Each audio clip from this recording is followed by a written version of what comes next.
नमस्कार, मैं ऋतु शर्मा आपका अपने चैनल में स्वागत करती हूँ। आशा करती हूँ आप स्वस्थ होंगे और आप अच्छे होंगे। सो गाइस, सबसे पहले मैं आपसे सॉरी बोलती हूँ। मेरी वीडियो कुछ दिन लेट हुई, मतलब 1 महीने लेट हो गई। उसका रीज़न मैं आपसे डेफिनेटली डिस्कस करूंगी और कुछ आने वाले टाइम तक मैं अपनी वीडियोस पॉज कर रही हूँ और उसका रीज़न भी मैं आपको बताऊंगी। तो सबसे पहले आपको नववर्ष और गणतंत्र दिवस की बहुत बहुत शुभकामनाएं। और जो भी 26 जनवरी 2021 को हुआ वो बहुत ही दुर्भाग्यपूर्ण था। मैंने इस टॉपिक के बारे में बहुत अवेयरनेस जनरेट करने की कोशिश की, डीपली रिसर्च की और बहुत लोगों को समझाने की कोशिश की।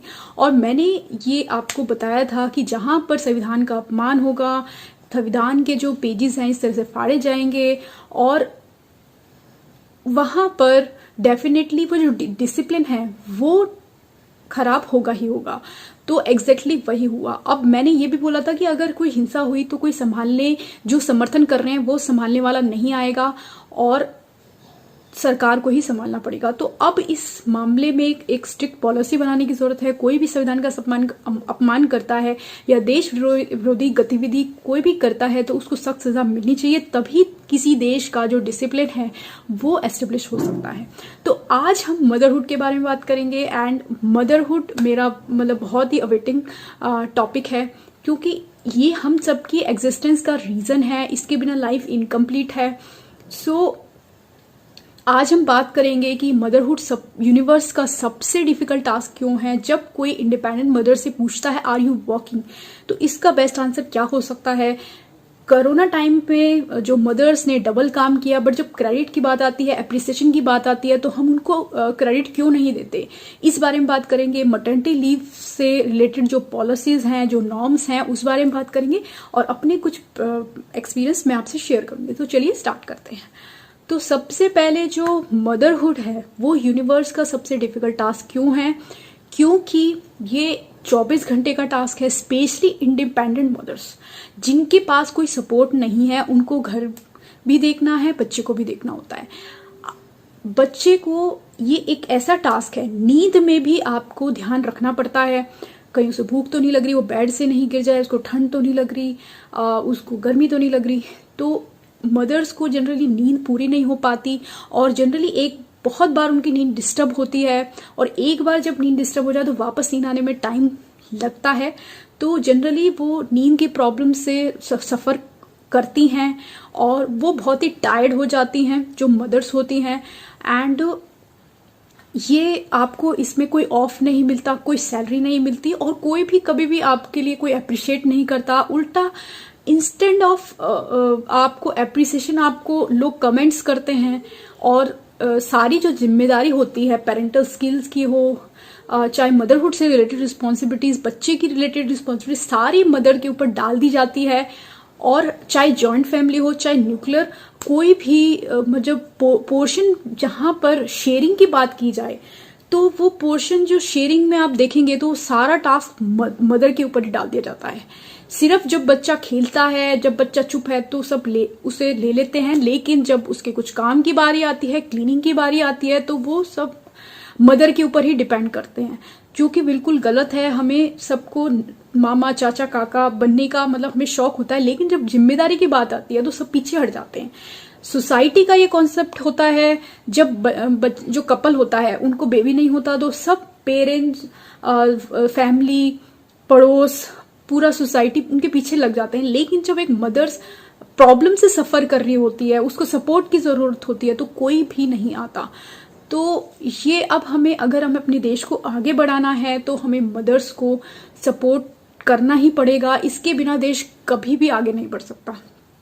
तो सबसे पहले स्टार्टिंग जब 9 मंथ्स के दौरान बहुत सारे हार्मोनल चेंजेस आते हैं, वॉमिटिंग की प्रॉब्लम होती है, आप ज़्यादा तेज नहीं चल सकते, आप अपनी पसंद के ड्रेस नहीं पहन सकते, आप कुछ भी अपनी मर्जी से नहीं कर सकते। आपको टोटली अपनी जो लाइफ है वो बेबी के लिए कमिटेड करनी पड़ती है, डिवोटेड करनी पड़ती है। तो ये सारी चीज़ें एक मदर ही कर सकती है। फिर उसके बाद जो लेबर पेन होता है वो 45 डेल का मतलब एक मानव शरीर जो है पेन सह सकता है, लेकिन मदर को 57 डेल तक पेन सहना पड़ता है, जो 20 हड्डियां एक साथ टूटने के बराबर होता है। तो ये एक बोलते हैं ना कि जिंदगी को खत्म करना 1 सेकंड का काम है, लेकिन एक जिंदगी को जन्म देना, इस दुनिया में लाना बहुत ही बड़ा काम है। और लोग ये कमेंट करते हैं लड़कियां कमजोर होती हैं। जब वो एक जिंदगी को इस दुनिया में ला सकती हैं तो वो कमजोर कैसे हैं? जब वो इतना दर्द सह सकती हैं वो कमजोर कैसे हैं? तो हमें अपनी सोच को थोड़ा सा बदलने की जरूरत है और उनको रिस्पेक्ट, क्योंकि रिस्पेक्ट देने में कोई भी चार्जेस नहीं लगते, रिस्पेक्ट फ्री ऑफ कॉस्ट होता है। तो एटलीस्ट हम कुछ नहीं कर सकते तो एटलीस्ट रिस्पेक्ट तो दे ही सकते हैं। तो ये सारी चीजें। अब जनरली लोग ये इंडिपेंडेंट मदर से ये क्वेश्चन करते हैं, आर यू वर्किंग? तो इसका बेस्ट आंसर हम उनको ढूंढने की कोशिश करेंगे। और जो मदर जो काम करती हैं उनका थोड़ा बहुत आज हम मॉनेटरी वैल्यूएशन करने की कोशिश करते हैं। तो मान लीजिए फैमिली में अगर 4 मेंबर हैं और वैसे तो जनरली 2 बच्चे होते हैं, हम 1 बच्चा मान लेते हैं, तो खाना पीना, बर्तन, कपड़े, साफ सफाई हम 5000 ईच भी माने तो ये हो गया 20,000। और जो क्रैच होता है वो एक बच्चे के 10 घंटे के 10 से 15,000 रुपए ले लेता है। 10,000 हम मान लेते हैं, 24 घंटे के 25,000 हो गए, तो लगभग 20 और 25 45,000 हो गए। अब कोई भी गेस्ट है, पड़ोसी है, फ्रेंड है, कलीग है, सबकी आग भगत का जो दायित्व होता है वो मदर्स के ऊपर होता है। तो वो हम एक मंथ में 2 विजिट भी माने तो 5,000 ईच, तो 10,000 ये हो गया, तो लगभग 55,000 हो गए। तो ये एक मदर्स की सैलरी बनती ही बनती है। इसके अलावा जो उसने 9 महीने एक बच्चे को पेट में रखा है, उसने जो इतना पेन सह के एक बच्चे को जन्म दिया है, उसकी परवरिश की है और उसको इतना प्यार किया है, उसकी आप क्या कीमत लगाओगे? आई थिंक आपकी जो पुश्ते हैं वो कर्जों में आ सकती हैं। सो अगर आप उनको कुछ इन रिटर्न नहीं दे सकते तो एटलीस्ट रिस्पेक्ट और केयर तो आप कर ही सकते हैं, जो आपको करनी चाहिए। और आपको कभी भी डबल स्टैंडर्ड सोच नहीं रखनी चाहिए। अपनी मदर के लिए कुछ और, दूसरों की मदर्स के लिए कुछ और। अपनी मदर अगर वर्किंग हो गई तो हमारी सेवा कौन करेगा? लेकिन दूसरों की मदर को हम जरूर कमेंट करते हैं, तो ये बिल्कुल गलत है। आपको इस प्रॉब्लम को समझने की जरूरत है कि ये ऑलरेडी ओवरबर्डन रहती है मदर्स, तो उनको ये क्वेश्चन आप करेंगे, जो उन्होंने सेक्रीफाइस किया अपना करियर, तो उनको डेफिनेटली हर्ट होता है। तो क्योंकि हम 24 घंटे ऑलरेडी काम कर रहे हैं, तो एक ये पॉइंट हो गया। दूसरा, अब जो मैटरनिटी नॉर्म्स हैं जो हमारे यहाँ और बाहर क्या हैं, तो बाहर जो है, जैसे आइसलैंड की मैं बात करूं तो 9 मंथ्स की वहां पे पेरेंटल लीव मिलती है, जिसमें 3 मंथ्स की मेल पेरेंट को भी मिलती है। और वहां की गवर्नमेंट चाहती है कि दोनों पेरेंट्स को पेरेंटल स्किल्स आनी चाहिए और दोनों बेबी के साथ एक बॉन्ड बना सके। लेकिन यहाँ पर एक स्किल्स की बात करें, चाहे रिस्पॉन्सिबिलिटी की बात करें, वो सारी मदर के ऊपर डाल दी जाती है। कोई रिस्पॉन्सिबिलिटी शेयर नहीं करना चाहता। सब अब जो मेल पेरेंट होते हैं यहाँ पे, सब 8-10 घंटे की अपनी जॉब करना चाहते हैं, उसके बाद शांति से आराम करना चाहते हैं।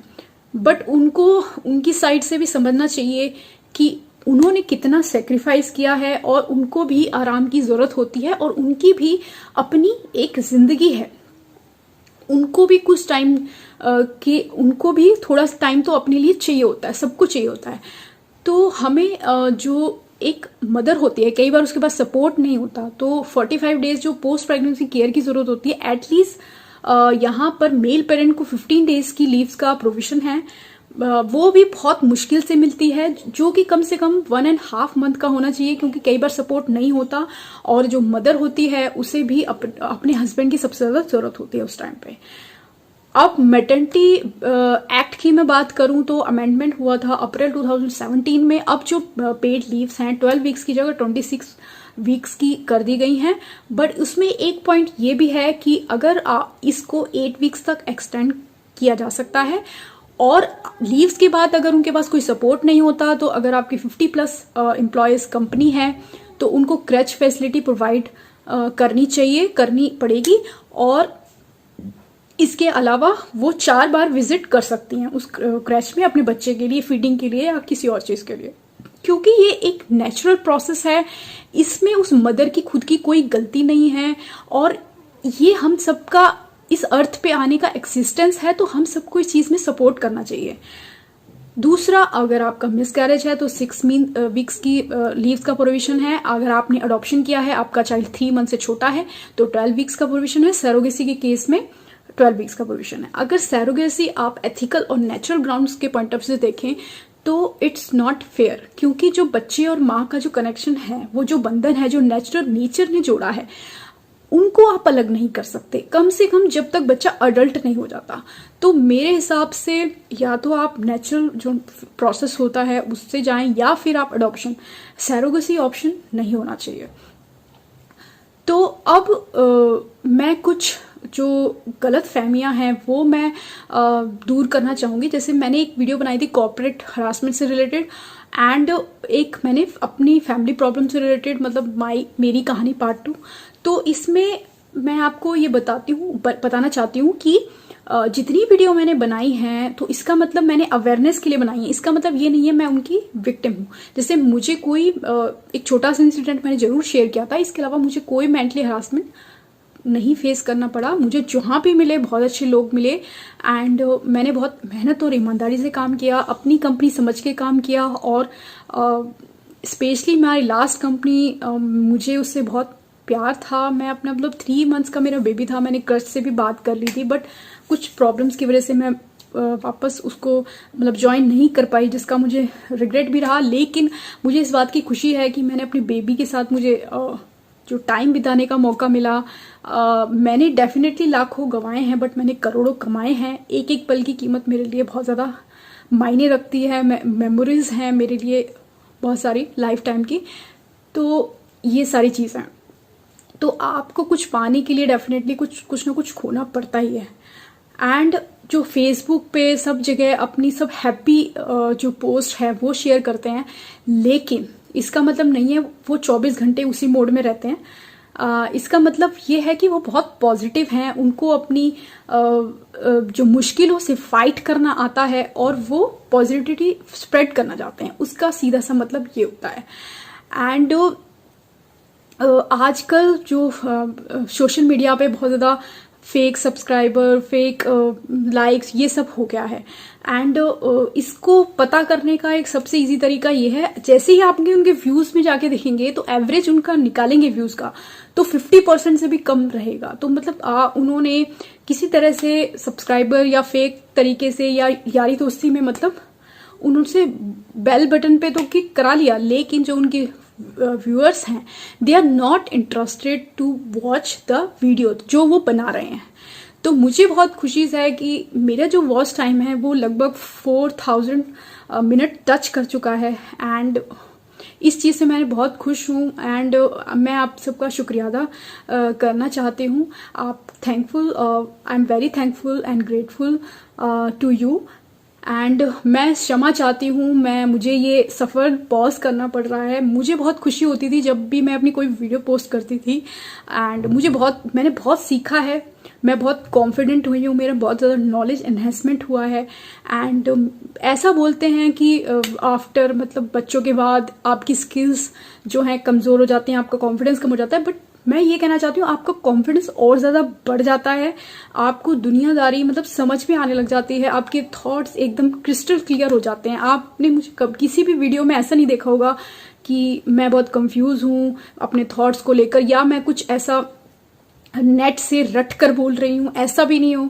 मैंने हमेशा अपने व्यूज रखे हैं सामने, फैक्ट्स भी आपको बताए हैं, ताकि आपको ये ना लगे कि मैं हवा में बातें कर रही हूँ, और अपने व्यूज खुल के रखे हैं। तो और आपने भी उनको सपोर्ट किया, जिसके लिए मैं बहुत थैंकफुल हूँ। एंड अभी मैं आपको बताती हूँ कि मैं होम टाउन गई थी, एंड वहाँ पर मेरा बच्चा बोलता कम था, तो मैंने उसको डॉक्टर को दिखाया था, तो एक ऑटिज्म की प्रॉब्लम है वो आइडेंटिफाई हुई। तो ये इस बेसिकली फिजिकल या मेंटल हेल्थ से इसका कोई लेना देना नहीं है। ये बेसिकली एक बिहेवियरल प्रॉब्लम होती है, जिसमें बच्चे जो होते हैं बहुत ज़्यादा हाइपर एक्टिव होते हैं, वो आई कांटेक्ट नहीं करते, सोशली बच्चों के साथ नहीं खेलते, इधर से उधर चीज़ें खिसकाते हैं, फैलाते हैं। तो ऐसे बच्चों को हैंडल करना बहुत ज़्यादा मुश्किल होता है। बट इसका माँ की परवरिश से कोई लेना देना नहीं है। ये बहुत ही नेचुरल एंड जेनेटिकली प्रॉब्लम है। अगर फैमिली में बाकी बच्चे लेट बोले हैं तो वो भी वही पैटर्न फॉलो करेगा। और जैसे बच्चे के रंग के ऊपर माँ का कोई कंट्रोल नहीं है, वो काला है गोरा, तो इस प्रॉब्लम के ऊपर भी माँ का कोई कंट्रोल नहीं होता। तो ये बेसिकली एक्टिविटीज़ के थ्रू ये जो डेवलपमेंट माइलस्टोन्स जो होते हैं उनको नॉर्मल माइलस्टोन पे लाया जाता है इन बच्चों को। और इसका मेडिसिन वगैरह का ऐसा कुछ होता नहीं है। इनको थोड़ी देर आई कांटेक्ट कर सकें, क्योंकि जब तक आई कांटेक्ट नहीं करेंगे तब तक ये बोलना नहीं सीखेंगे। तो आई होप इसमें मतलब 3 मंथ्स भी लग सकते हैं, 6 मंथ्स भी लग सकते हैं, साल भर भी लग सकता है। तो वहां पर ले जाना 1 घंटा, फिर आने जाने का टाइमिंग, मतलब पूरा दिन ऐसे ही निकल जाता है। फिर इनको थोड़ा सा सोशल एक्टिविटीज के लिए करने के लिए आपको घर से बाहर भी निकलना पड़ेगा। तो ये सारी चीजें आपको करनी पड़ेंगी। तो इसलिए मुझे पॉज लेना पड़ रहा है। एंड आपसे बस मैं एक ही चीज कहना चाहूंगी, खुश रहिए, अपना ख्याल रखिए and pray for my kid. ऐसा बोलते हैं जो दूसरों की दुआओं में बहुत असर होता है, ताकि मैं 15 अगस्त से पहले कम बैक कर पाऊं।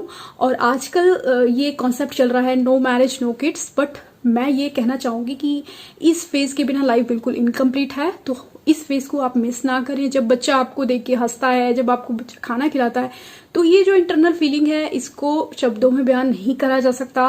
एंड पेनफुल है, बट इसमें एक बहुत ज्यादा इंटरनल हैप्पीनेस भी है। एंड मुझे पता है अभी मेरा जो बेटा है वो मेरी वीकनेस है। मैं कुछ भी करना चाहती हूँ तो मेरे सामने ये आ जाता है कि इसका क्या होगा, इससे कौन संभालेगा। लेकिन मुझे पता है एक दिन मुझे एज अ मदर वो जरूर प्राउड कराएगा और मेरी वो स्ट्रेंथ जरूर बनेगा। और इस तरह के बच्चे होते हैं, इसमें जैसे बोलते हैं ना, कोई भी प्लस है तो माइनस भी होता है, माइनस है तो प्लस है। तो इस चीज का एडवांटेज ये होता है कि इन बच्चों की एनर्जी ज्यादा होती है, इनको फैक्ट्स याद करने की क्षमता और बच्चों से ज्यादा होती है, मेमोरी शार्प होती है। तो ऐसे बच्चे स्पोर्ट्स वगैरह में या कोई भी ऐसी चीज है जो इनको बाकी बच्चों से अलग करती है। तो जैसे मेरा बच्चा है, उसमें रनिंग जो स्किल्स हैं वो बहुत अच्छी है। तो किसी भी स्पोर्ट्स में उसको डाल दो तो definitely he will shine. And बाकी अभी मैं इस फेज की बात करूं तो उसको संभालना डेफिनेटली आज की डेट में मतलब बहुत मुश्किल टास्क है। लेकिन अगर वो बड़ा हो जाता है, खुद इंडिपेंडेंट अगर चीजें अपनी समझने लग जाता है, तो ये चीज हो सकता है उसके लिए एडवांटेज बन सके। एंड आप अपनी फैमिली का ध्यान रखिए। आने वाले जितने भी फेस्टिवल्स हैं, होली है, आपको उनकी शुभकामनाएं। एंड एट द एंड बस मैं यही कहना चाहूंगी कि देश धर्म से बड़ा कोई धर्म नहीं है और सड़कें चलने के लिए होती हैं, धर्मों के लिए नहीं। And respect mother and respect your society and respect your country. So this is Ritu Sharma signing off. Jai.